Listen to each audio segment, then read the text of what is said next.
Oke, Assalamualaikum warahmatullahi wabarakatuh. Waalaikumsalam. Hari ini kita ketemu dengan dua orang mahasiswa Indonesia yang kuliah di Bursa. Baiklah, kita akan tanya-tanya ke mereka pengalaman mereka di Bursa. Yang pertama JJ, yang kedua Nuha. Nuha. Jadi ambil S3 di Hubungan Internasional di Bursa Uludag University. Kita ingin tanya dulu, kenapa jadi tertarik ke ini, sekolah di Turki ini? Pertama-tama sih kenapa tertarik untuk kuliah di Turki ya Pak ya, karena begini kebetulan di kajian hubungan internasional itu Turki ini kan salah satu aktor yang lagi naik gitu, rising regional actor bilangnya, khususnya di daerah kawasan Asia Minor, Timur Tengah dan juga Eropa Timur. Nah itu saya rasa merupakan kajian yang menarik kalau kita melihat bagaimana sebuah negara itu benar-benar bisa mengembangkan, padahal negara ini kan dulunya bukan apa-apa Pak. 20-30 tahun lalu mungkin kita nggak mengenal itu Turki itu. Bahkan kita melupakan ingatan itu gitu. Kalau kata Martin van Buren kan setelah Republik Turki berdiri itu ada candidate question gitu. Kita bertanya-tanya nih tentang di mana kepemimpinan Islam waktu itu. Dan kita banyak yang melupakan ingatan tentang Turki. Lalu 20 tahun terakhir itu kan muncul kembali gitu ingatan romantisme itu gitu. Nah, sehingga dan belum lagi perannya Turki yang memang luar biasa di di aktor sebagai aktor kawasan. Nah itu yang menurut saya jadi kajian yang menarik gitu untuk dan kalau kita bisa perlu belajar langsung ke sini ya. Dan saya kebetulan tipikal yang orang yang harus empiris gitu, harus merasakan langsung seperti apa, mengamati langsung, mengikuti gitu jalannya. Jadi sehingga mendapatkan benar-benar pengetahuan yang saya rasa cukup untuk menjabarkan kondisi saat ini di Turki gitu. Sebagaimana mungkin kawan-kawan yang pergi ke negara lain khususnya untuk belajar HI, melihat perkembangan hubungan internasional negara seperti itu gitu. Dan Turki kan apalagi saat ini juga salah satu bisa dibilang leading actor dalam dunia Islam gitu, ketika kevakuman negara-negara yang nggak ada yang mau ngambil peran leader, Turki itu dengan agresifnya mampu gitu, vokal walaupun sekarang kan juga Turki di derak krisis, kita juga cukup bingung gitu, ada paradoks di situ gitu. Negara ini udah bertahan 4 tahun lamanya Pak mengalami krisis gitu. Makanya itu menurut saya jadi kajian yang sangat menarik gitu.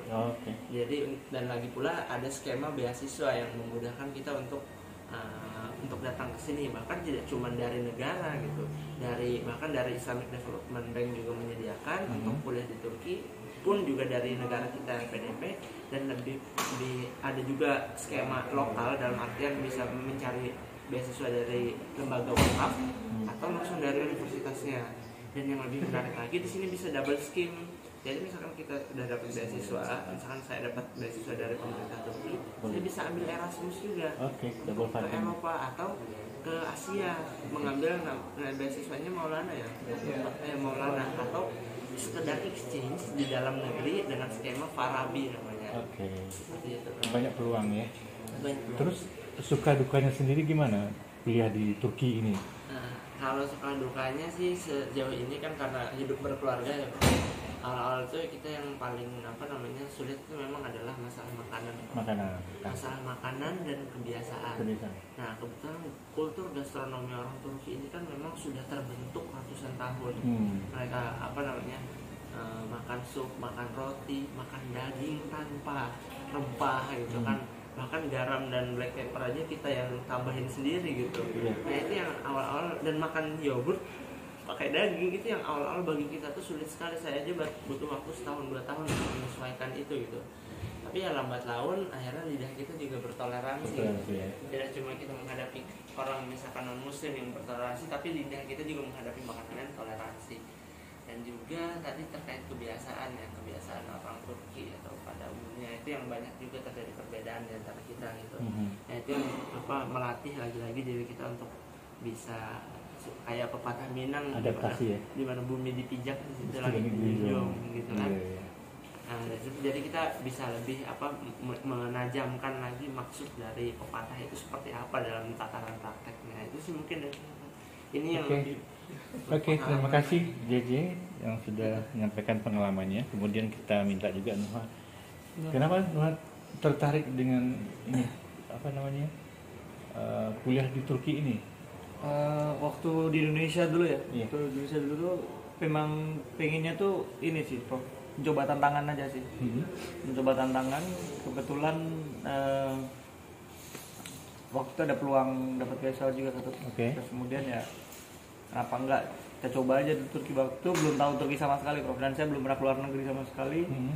Kemudian nyoba tantangan itu dan sampai Turki memang kaget sih. Memang yang kita pikir awalnya tuh waktu itu masih sekuler ya, Turki masih belum terlalu konservatif. ya, masih waktu itu masih jilbab masih dilarang, Prof. Ya, datang Iya. ke sini masih dilarang.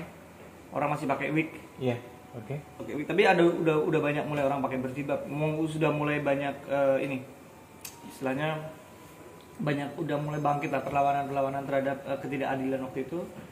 Sampai akhirnya 2014 atas nama hak asasi manusia jilbab diperbolehkan Oke. karena menggunakan logis barat lah ya istilahnya kenapa harus dilarang, karena ini hak asasi kita tidak mengatur dan lain-lain. Akhirnya dengan cara itu bisa lagi balik lagi ke sini. Waktu itu juga saya masih ngerasain Uluda University ini masih keras, masih sekuler banget itu. Saya dihadapkan dengan pilihan antara ujian dengan Sholat Jumat gitu. Itu waktu itu masih shock gitu. Awal-awal sampai sini tuh masih shock.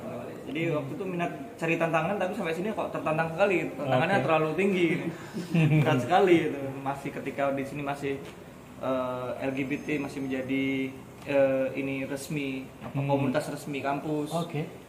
Kemudian waktu itu ya istilahnya masjid itu sebenarnya bukan bentuk masjid waktu itu, masih dalam bentuk ruang, kemudian dijadikan masjid. Dan fakultas teologi waktu itu masih campur dengan fakultas ekonomi kampusnya, di mana fakultas ekonomi kan kalau musim panasnya orangnya terbuka semua gitu. Iya. Sedangkan waktu itu akhirnya mulailah perlahan-lahan fakultas teologi dipisahkan, kemudian udah mulai bagus, kemudian rektornya diganti.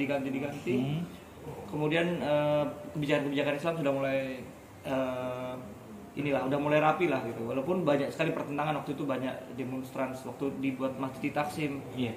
Kemudian selama 2012 hingga 2016 itu tuh gejolaknya tinggi sekali. Oke. Islam bangkit, kemudian kebangkitan Islam pun dipecah lagi jadi dua. Kebangkitan Islam dan yang mayoritas Islam di sini kan terdiri dari beberapa golongan ya. Ya seperti kalau di Indonesia ada Muhammadiyah, di sini juga ada gitu. Ormas-ormas dan juga ini terpecah lagi gitu. Kayak itu terpecah lagi, kemudian terjadinya ini benturan-benturan politik lah, dan akhirnya sebelum ada kudeta itu 2016 ya Juli 2016 itu banyak sekali tuh kejadian-kejadian serangan-serangan teroris di Turki.